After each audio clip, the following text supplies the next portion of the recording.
Halo guys, apa kabarnya? Setelah sekian purnama tidak bersua kembali, sudah lama nggak upload video. Kali ini saya mau berbagi kembali tentang informasi seputar terkait agunan kredit. Ya, mungkin dari teman-teman sekalian sudah tidak asing lagi dengan istilah agunan ya, terutama yang sudah sering keluar masuk atau berurusan dengan kredit ya, baik kredit di bank ataupun pinjol sekarang ini sudah marak sekali ya.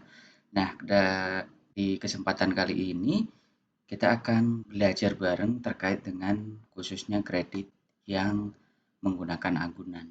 Nah, buat pengetahuan baik teman-teman yang mau pinjam kredit ataupun yang sedang masuk dunia kredit, mudah-mudahan ilmu ini bermanfaat.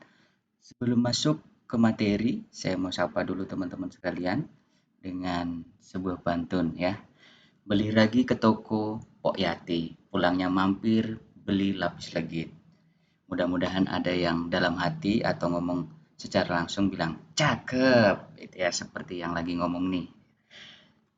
Hai hai bro and sis yang baik hati, yuk belajar bareng terkait agunan kredit.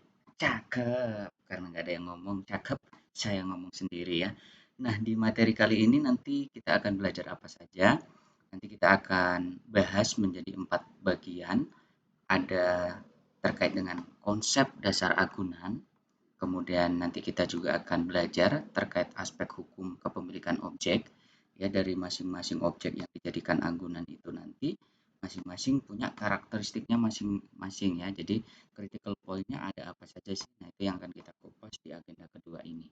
Nah, yang ketiga, kita juga akan belajar bareng terkait dengan basic penilaian agunan. Kalau teman-teman pernah tahu atau sering dengar, oh ketika diminta jaminan, wah jaminannya kurang Pak, agunannya kurang Pak, agunannya kurang Bu nilainya. Nah itu dari mana sih? Kok bisa ngatakan kurang atau lebih atau cukup? Nah itu yang nanti kita akan belajar di part ketiga ini. Nah yang terakhir nanti kita akan coba dengan case study ya. Baik itu cara melakukan penilaian, penggunaannya seperti apa sehingga keluar dari nilai pasar agunan itu seperti apa. Oke, tidak berlama-lama lagi, kita langsung saja masuk ke agenda yang pertama terkait dengan konsep dasar agunan ya. Dalam konsep dasar, jadi sebelum jauh ngomong ngalor ngidul ngetan ngulon kata kalau kata orang Rusia ya, kita harus paham dari basicnya dulu, dari konsep dasarnya. Kalau seperti bangun rumah itu kan kita harus kuatin dulu pondasinya ya. Nah, pondasinya ini yang kita mau pelajari di awal-awal atau kita beri judul pembahasan kita pada kesempatan kali ini dengan konsep dasar agunan. Dimulai dari definisi ya. Apa itu agunan? Ya, mungkin kalau teman-teman cari di googling langsung dapat gitu ya. Namun tahu nggak sih konsepnya itu apa, definisinya gitu ya, secara mungkin ketentuan lain juga mengatur gitu ya. Nah, ini ketentuan yang biasa digunakan khusus terkait dengan kredit dan perbankan gitu ya. Nah, agunan itu sendiri adalah benda yang diserahkan hak dan kekuasaannya oleh debitur kepada bank sebagai second way out guna menjamin pelunasan hutang debitur. Di sini kalau kita lihat dari deskripsinya ya, nanti bisa kita garis bawahi ada beberapa keywordnya di sini ya. Yang pertama itu adalah diserahkan hak kekuasaannya. Nah, ini penting nih ya. Ketika teman-teman menyerahkan objek miliknya kepada bank atau pada kreditur sebagai agunan, itu berarti ada transfer kepemilikan ya. Misalnya awalnya teman-teman ketika mengajukan kredit, teman-teman punya kebun gitu ya, kebun sawit 10 hektar. Selama ini ya, ini adalah miliknya teman-teman.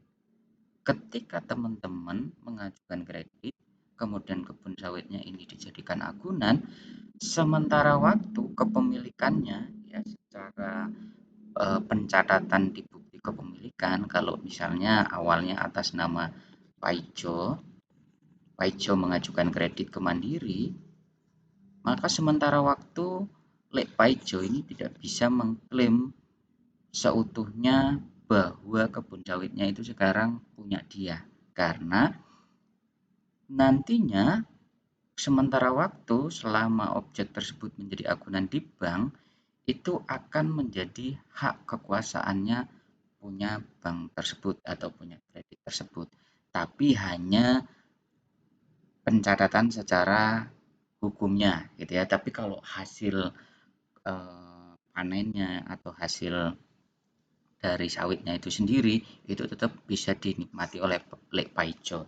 Tapi dengan diserahkannya kebun sawit tersebut menjadi agunan, itu kebun sawitnya tidak bisa dialihkan. Misalnya Lek Paijo tiba-tiba mau jual kebun sawitnya, nah itu nggak bisa karena hak kepemilikannya itu sudah beralih ke kreditur atau ke banknya. Nah itu ya, jadi sementara waktu kita tidak bisa leluasa dengan objek yang kita miliki sebagai milik sendiri karena berpindah kekuasaannya.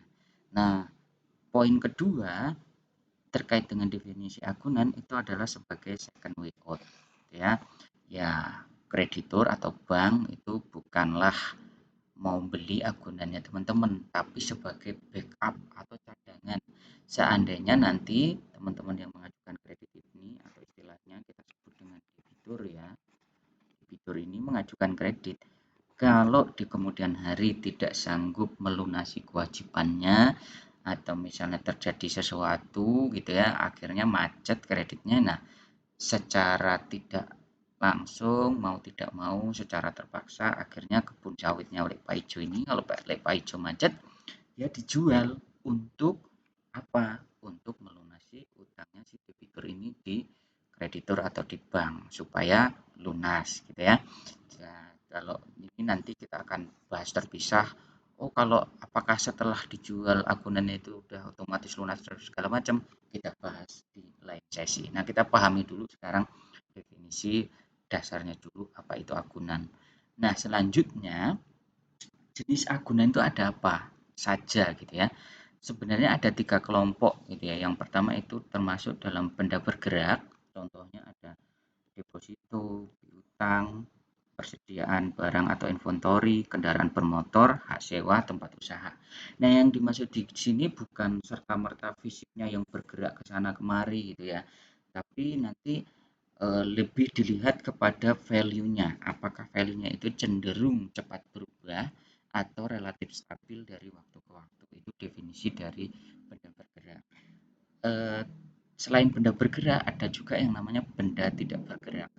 Benda tidak bergerak ini contohnya ada tanah darat, tanah dan bangunan, atau bangunan itu sendiri, rumah susun atau apartemen, bahasa kerennya ya, mesin dan inventaris kantor yang ditanam. Maksudnya ini kalau cuman mesin genset gitu ya, yang bisa dibawa ke sana kemari itu tidak masuk benda tidak bergerak, tapi itu kategorinya bisa masuk benda bergerak. Tapi kalau mesin produksi misalnya gitu ya, nah itu yang nilainya sangat tinggi atau value-nya tinggi itu yang masuk kategori benda tidak bergerak atau bahasa kerennya ini adalah fixed asset gitu ya. Nah, jenis agunan ketiga itu ada yang namanya penjaminan atau garanti. Garanti sendiri ada dua tipe, personal garanti dan corporate garanti. Bedanya apa sih? Bedanya di depan ini saja subjeknya siapa. Nah, kalau personal garanti itu ya sesuai dengan terjemahannya ya, perorangan, kalau corporate ya perusahaan. Jadi misalnya gini, Pak Ijo mengajukan kredit ke bank gitu ya. Pak Ijo jaminan fix asetnya ini kurang. Ya, misalnya mengajukan 10M, tapi jaminan fix asetnya ini cuman nilainya 8M. Kalau bank menetapkan nilai jaminan itu harus 100% dengan limit kredit atau jumlah pinjamannya, maka Lek Paijo itu kurang 2M agunannya. Nah, 2M-nya ini mau nyari kemana lagi? Udah nggak punya aset yang lainnya untuk dijaminkan. Nah, itu ada alternatif lain yang namanya ini personal garanti atau corporate garanti. Nah, kalau misalnya Lek Paijo mau memberikan tambahan jaminan berupa personal garanti, ya Lepaijo akan mencari orang yang punya bonafit yang bisa dipercaya, yang dipandang mampu untuk menjamin Lepaijo. Misalnya Lepaijo datang ke Letukijan gitu ya. Letukijan ini adalah crazy rate-nya di kampungnya Lepaijo gitu ya. Dan Bang juga mengenal sosok Tukijan ini adalah orang yang crazy rate ya. Nggak kayak saya, cuma dapat crazy-nya, rate-nya belum nyampe gitu ya. Nah, itu. Jadi nanti yang 2 miliar ini itu bisa dijamin oleh Letukijan ya. Itu yang disebut dengan personal garanti. Seandainya nanti di kemudian hari Lek Paijo macet, tidak bisa melunasi kewajiban, bank itu bisa nagih Lek Paijo. Ya tentu Lek Tukijan gitu ya. Tentunya ini juga harus dibuatkan secara tertulisnya gitu ya, dibuatkan akte secara notarialnya, personal garantinya. Jadi nanti Letukijan nggak kaget gitu ya, nggak ada perjanjian di awal tiba-tiba ditagih yang bukan utangnya, bisa mencak-mencak, misuh-misuh nanti Letukijan gitu ya. Enggak ya, jadi harus ada kesepakatan dulu antara Lepaijo dengan Letukijan dan banknya itu sendiri, karena ada resiko yang namanya juga menjamin ya. Jadi kalau terjadi macet, Letukijan sudah tahu resiko apa yang akan dihadapi. Nah, bedanya kalau corporate itu yang jamin adalah perusahaan ya. Jadi misalnya Lepaijo nanti dijamin oleh PT ABC ya. Nah, ketika macet Lepaijo nanti bank bisa nagihnya ke PT ABC ini. Nah, itu ya. Jadi eh, bisa nagih ke siapa yang menjamin gitu. Nah, ini monggo mungkin ada inspirasi buat teman-teman yang pengen kredit tapi jaminannya kurang, mungkin bisa cari personil garanti dan corporate garanti ya teman-teman. Nah, selanjutnya terkait dengan kepemilikan agunan tadi, bahwa secara ketentuan umum kreditur atau bank dalam hal ini itu memberikan pilihan. Yang pertama, objek yang bisa dijadikan agunan itu bisa atas nama sendiri. Tadi contohnya Lepaijo. Lepaijo itu bisa mengagunkan sertifikat gitu ya, misalnya BPKB atas nama Paijo sendiri. Nah, itu yang paling sah dan paling aman, yang paling biasanya cepat diterima oleh bank gitu ya. Nah, yang kedua, kalaupun tidak punya atas nama sendiri, bank memberikan alternatif lain, bisa atas nama orang lain asal masih ada hubungan keluarga sederajat gitu ya. Atau kalau badan usaha misalnya perusahaan, PT, CV atau lain semacamnya itu bisa menggunakan nama pengurusnya. Misalnya PT ABC gitu ya. PT ABC ini pengurusnya ada eh, Mbah Mbah Mukidi gitu ya. Ada Paino gitu ya. Ada William. Nah, PT ABC itu bisa menjaminkan aset atas nama Muhidi, Paino maupun William. Itu ya, selama memang orang-orang ini masuk dalam daftar pengurus resmi dari si badan usaha tersebut gitu ya. Nah, kalau untuk yang hubungan keluarga sederajat tadi itu maksudnya adalah kalau misalnya Lek Paijo yang mengajukan kredit bukan atas nama Lek Paijo bisa atas nama orang lain selama itu um, merupakan milik ayah atau ibu Lek Paijo atau adik kakaknya Lek Paijo atau istrinya Lek Paijo atau anaknya Lek Paijo. Selama ada hubungan yang sederajat ini itu masih bisa diterima ya. Jadi ini menjadi pengetahuan teman-teman. Nah, nantinya bisa minjem yang penting yang punya agunan itu mengikhlaskan untuk objeknya diagunkan di bank. Karena yang perlu dipahami adalah resikonya nanti harus tahu, jangan cuman nanti dapat duitnya tok, enaknya tok yang tahu gitu ya, tapi ada risiko. Misalnya kalau mau minjem, keluarga ya dikasih tahu, ayah atau ibunya, adik kakaknya atau istri atau suaminya atau anaknya, eh, Bapak, Ibu, saya pinjam objeknya untuk menjamin di bank ya. Mudah-mudahan sampai dengan lunas tidak ada halangan sehingga saya melunasi dengan normal. Tapi kalaupun nanti ya amit-amit jabang bayi gitu ya, kalau seandainya saya tertimpa musibah atau apa sehingga kredit saya macet, ya mohon izin Bapak Ibu ikhlas untuk agunannya itu dijual gitu ya, untuk melunasi kewajiban yang saat ini sedang saya ajukan di bank. Jadi enak gitu ya, ikhlas lahir dan batin, tidak menuai sumpah serapah di kemudian hari. Nah, itu ya teman-teman, di part pertama ini kita tadi sudah belajar tentang definisi dasar agunan itu apa, kemudian terkait dengan ini apa namanya tadi, jenis agunannya, kepemilikannya. Nah, yang terakhir nih, kriteria objek gitu ya. Jadi sebelum itu dinyatakan resmi menjadi agunan itu biasanya kita sebut dengan objek. Nah, itu objek tadi bisa berupa eh, tanah, bisa berupa bangunan, kendaraan dan lain sebagainya. Objek tersebut itu tidak semuanya bisa dijadikan atau diterima menjadi agunan. Ada minimal kriteria yang harus dipenuhi. Yang pertama itu yang wajib dipenuhi adalah marketability atau marketable. Maksudnya piye gitu ya. Jadi barang tersebut itu mudah untuk dijual pasar bebas. Jangan sampai nanti objek ini jadi agunan nggak ada yang beli gitu ya, rugi loh nanti krediturnya atau banknya gitu ya, sama saja dengan sedekah gitu ya, karena apa, objeknya tidak bisa dijual. Contohnya apa yang ada pasar bebas, ya contohnya rumah, ruko gitu ya, atau tanah, kebun, itu kan banyak ya calon pembelinya gitu ya, pasar bebasnya ada. Nah, yang kedua itu adalah kriterianya harus ascertainability. Barang tersebut dapat dinilai secara umum dan pasti.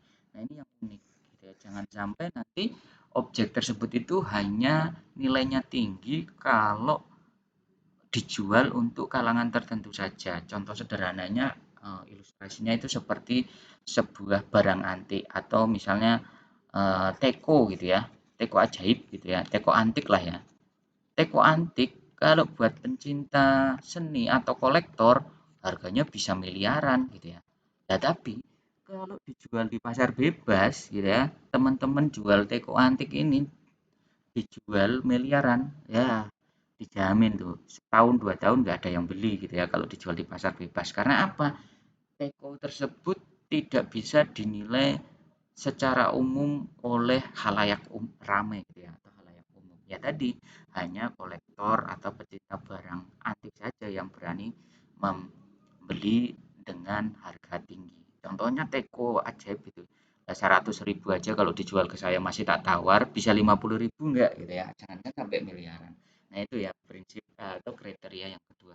Nah, kriteria yang ketiga itu biasanya nanti bank akan melihat dari sisi stability of value-nya. Apakah nilainya ini akan cenderung cepat berubah atau relatif stabil. Nah, yang akan masuk menjadi bahan pertimbangan diterima sebagai agunan itu yang pastinya relatif stabil. Contohnya gini, hari ini nilainya 1 juta gitu ya.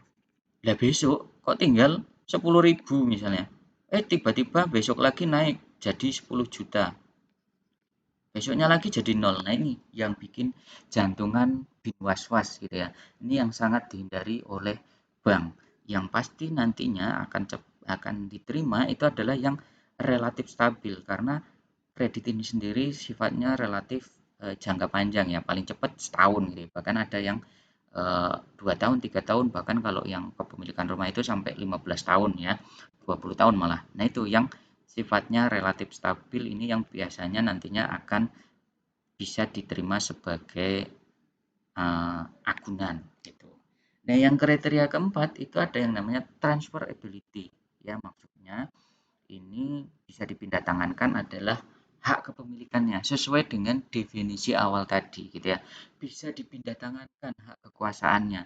Misalnya dari Lek Paijo itu bisa dibalik nama ke Lek Mukiran gitu ya, atau ke siapa nantinya yang akan membeli apabila terjadi macet. Lah, kalau nggak bisa dibalik nama atau kepemilikannya tidak bisa dipindahkan, bagaimana kita mau mengeksekusi gitu ya. Nah, itu. Nah, yang terakhir yang tidak kalah penting itu adalah terkait dengan bukti kepemilikannya itu harus sah terdaftar gitu ya. Misalnya kalau tanah ya sudah terdaftar di BPN, kalau BPKB ya terdaftar di Polda setempat gitu ya. Jadi valid, bukan abal-abal nanti tanah sengketa misalnya atau barang curian. Nah, itu kan akan berdampak hukum tentunya. Eh, akan melibatkan dampak negatif juga buat bank. Nah, itu yang perlu diperhatikan. Kalau objek yang teman-teman miliki, Bapak Ibu miliki, memenuhi 5 kriteria ini, ya mudah-mudahan itu bisa diterima menjadi agunan untuk kreditnya teman-teman atau Bapak Ibu sekalian, Bro and Sis sekalian. Itu ya. Nah, kurang lebih sekarang sudah tahu kan kenapa kok kadang ditolak gitu ya. Saya mau kredit nih, oh, 100 juta, saya punya tanah di sini gitu ya, tapi ditolak. Ya mungkin karena tidak memenuhi unsur marketable-nya gitu ya, atau misalnya legalitinya tidak terpenuhi. Nah, itu makanya ditolak. Nggak bisa ditolak kreditnya karena apa? Gunanya kurang gitu ya. Nah, itu banyak faktor Bapak Ibu sekalian, teman-teman sekalian. Nah, tapi teman-teman sekarang harapannya sudah mulai paham, tidak perlu suuzon gitu ya. Kalau kreditnya ditolak, mungkin ada salah satu penyebabnya ada di sini gitu ya. Nah, itu teman-teman sekalian kriteria objek yang bisa dijadikan agunan untuk kredit. Oke, saya rasa kita akan lanjutkan sesi kedua terkait dengan tadi ya, kalau teman-teman masih ingat, kita sebenarnya ada 4 agenda. Agenda pertama sudah selesai kita bahas.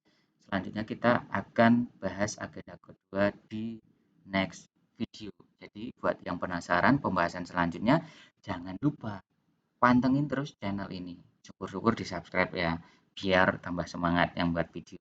Oke teman-teman sekalian, terima kasih yang sudah menyaksikan dari awal sampai akhir. Jangan lupa tunggu terus update selanjutnya. Demikian dari saya, bye-bye.